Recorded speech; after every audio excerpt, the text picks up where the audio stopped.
안녕하십니까. 라이처솔TV 유튜브 크리에이터 최성주입니다. 저희 유튜브를 많이 봐주셔서 감사합니다. 제가 이렇게 길을 걸으면서 이제 뭘 방송할까 하고 모티브를 찾아내는데, 오늘은 용서라는 모티브가 와서 이제 오늘의 방송 주제를 정했습니다. 용서는 우주의 심판 기록을 삭제한다. 이게 뭘까요? 용서는 있고 우주의 심판 기록도 있고 그러네요. 우리가 살다 보면 억울한 일도 많죠. 그리고 내가 힘이 약해서 무시당한 것도 있고요. 그리고 뭔가 나를 통해서 이익을 얻으려는 사람들이 나를 정상적인 게임이 하지 않고 뭔가 사기성으로 저를 공격한 사람도 많죠. 그래서 그렇게 흘러가는 거죠. 그런데 나는 약한 나는 강자의 공격을 통해서 피해를 많이 봤죠. 그래서 강자의 어떤 공격의 그러한 기억들이 남아있죠. 그 기억은 아프죠. 그걸 잊어주고 그렇게 세월이 지나면서 그렇죠. 그래서 그런데 그건 나는 남았지만, 그러면 강자가 이겼어. 정당하게 이기지 않고 뭔가 정당하지 않는 방법이거나 윽박지르거나 무시하거나 이렇게 이겼다고 하면 이긴 게 아니고, 이긴 사람은 어쨌든 공격자는 잊어버리니까요. 그런 것은 아마 우주의 심판 기록에 있겠죠. 왜냐하면 우주는 우주 나름대로의 방식이 있거든요. 우주가 모든 사람에게 공정하고 정당하게 기회를 주고, 모든 사람에게 어떠한 하는 행동에 대해서 잘못하면 잘못한 만큼의 어쨌든 페널티를 가해줘야가 우주가 돌아가거든요. 그래서 우리는 보이지 않는 어떤 내면의 세계에서의 문제죠. 우리를 다스리는 우주는 그 한치의 어떠한 공정성에서 한치라도 벗어나면 모두가 다 기록이 되죠.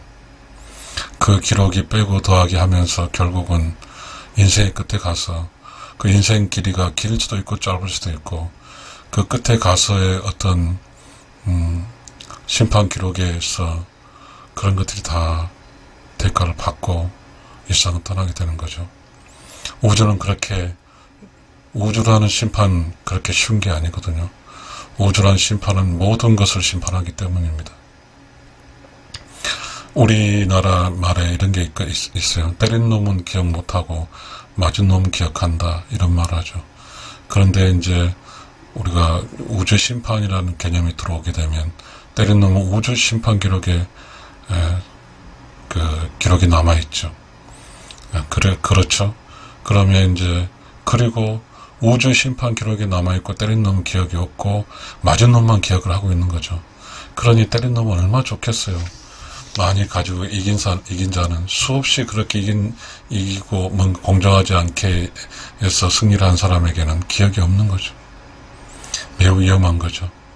그런데 그것은 우주 심판이 다 기록하고 있다는 것입니다. 그리고 또한 이제 손해보고 당한 사람의 머릿속에, 마음속에 다 있는 거죠. 그러면 우리는 이제 오늘의 제 강의 속에서는 맞는 놈과 때린 놈이라는 그런 큰 사람이죠. 그러니까 지금 여기는 맞는 놈이고 여기는 때린 놈이죠.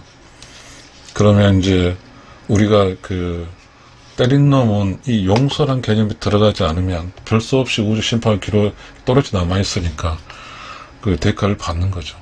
그리고 고통스러운 거죠. 어떠한 그게 이제 우주 입장에서는 그게 하찮다고 하면 그걸 놔두는 거죠. 그러나 이제 어느 정도 그게 기록에 쌓이고, 그래서 뭔가 우주의 심판 입장에서 봤을 때 이제는 더 이상 참을 수 없다고 그런 입장에 왔을 때는 때린 놈이 상당히 많은, 항상 지금까지는 어떻게 해서 엇박질해서 승리도 하고 사업을 될지 모르지만 절대 다시는 승리할 수 없죠. 이 우주의 법칙이니까요. 만약에 때린 놈이 계속해서 이겨버리면 맞는 놈은 살 수가 없잖아요. 계속해서 공정하지 않은 방법을 이겨서 그 사람이 우주 안에서 잘 살게 되면 맞는 놈은 잘 살 수 없죠. 그러나 이 상황에서 누가 피해자냐면, 만약에 용서를 하지 않으면, 이 때린 놈에 대한 그 굉장히 아픈 그 용서를 하지 않으면, 이 맞는 놈 입장에서는 때린 놈에게 뭐죠? 뭔가 안갚음 이런 거 뜰 수도 있겠죠. 가끔씩은. 옳지 않은 방법이지만. 그래서 이 맞은 놈 내면 속에서 때린 놈에 대한 그런 어떤 굉장히 라우드린 더티, 더럽고 어떤 뭐 시끄럽고 더러운 게 계속 남아있는 거죠. 결국 맞은 놈이 그렇게 살려고 할 때는 그러한 것들이 그 찌꺼기죠. 그 레시더라고도 영어에서 찌꺼기들을 다 사라져야 되는데, 그 찌꺼기를, 내면의 찌꺼기를 없애려면 용서를 해줘야 되죠. 용서를 해주면, 용서하면 우주 심판관에 삭제되고, 그리고 이 삭제되면서 맞는 놈은 기억인데, 맞는 놈이 기억에서 영원히 이러한 그 때린 놈에 대한 기억이 사라져서 비로소 내면의 그 평안을 찾게 되죠. 용서라는 게 매우 중요하죠. 그래서 그 용서를 해준 순간 악연의 고통으로부터 해방되는 거죠. 그래서 내면에 사이런스 클리어 의로운 영혼이 힘이 생기는 거죠. 용서를 해주면 의로운 영혼의 힘, 내면에서 조용하고 깨고 청정한 어떤 힘이 생기는 거죠. 그래서 용서를 하자면 늘 결국 나를 위한 것이지 때린 놈을 위한 것이 아니죠. 용서를 해줘야만이 나의 내면이 사이런스 클리어 조용하고 깨고 청정해지니까. 그래서 때린 놈과 정리가 되어서 악연의 고리를 끊어지는 거죠. 결국 용서를 하게 되면 그 좋지 않은 기억 속에서 벗어날 뿐만 아니라 그 사람, 맞는 놈 입장에서 그 사람은 공정하지 않았잖아요. 굉장히 나쁜 놈이잖아요. 그리고 또한 모르죠. 악연이잖아요. 그런 악연을 계속 안고 살면 내면의 세계에 끊임없이 라우드를 더럽고 그 시끄러운 것이 계속 있죠. 그렇게 되면 맞는 놈은 끊임없이 맞아서 손해고 계속 손해를 보는 거죠. 결국 이 사람, 때린 사람은 우주가 심판하지, 때린 사람이 맞는 사람에게 미안하다고 하지 않거든요. 왜? 다 벌써 잊어버렸기 때문입니다. 그래서 당한 사람이, 손해본 사람이 용서를 통해서 이 모든 문제가 해결되는 것이죠. 정리해 보겠습니다. 옛말에 때린 놈은 기억하지 못하고 맞은 놈은 기억한다고 했습니다. 때린 놈은 우주가 기억하고 있고, 맞은 놈은 그 때린 놈에 대한 기억이 있습니다. 그러면 그 맞은 놈 입장에서 기억을 하고 있으니 얼마나 고통스럽겠습니까? 결국은 그 맞은 놈도 해방이 되고 때리는 해방되려고 하면 용서를 해줘야죠. 용서를 해주게 되면 우주 심판관에서 그러한 때린 놈과의 악연이 다 지워지게 되니까 결국은 그 사람 인생도 어떻게 될지 모르지만 결국은 나는 내 내면 속에서 있는 그 라우드 더티, 더럽고 치사한 그런 기억들이 사라져서 사이런스 클링크 조용하게 깨끗하고 청정하게 돼서 의로운 영혼의 힘이 생기는 거죠. 이렇게 강의를 마치겠습니다. 감사합니다.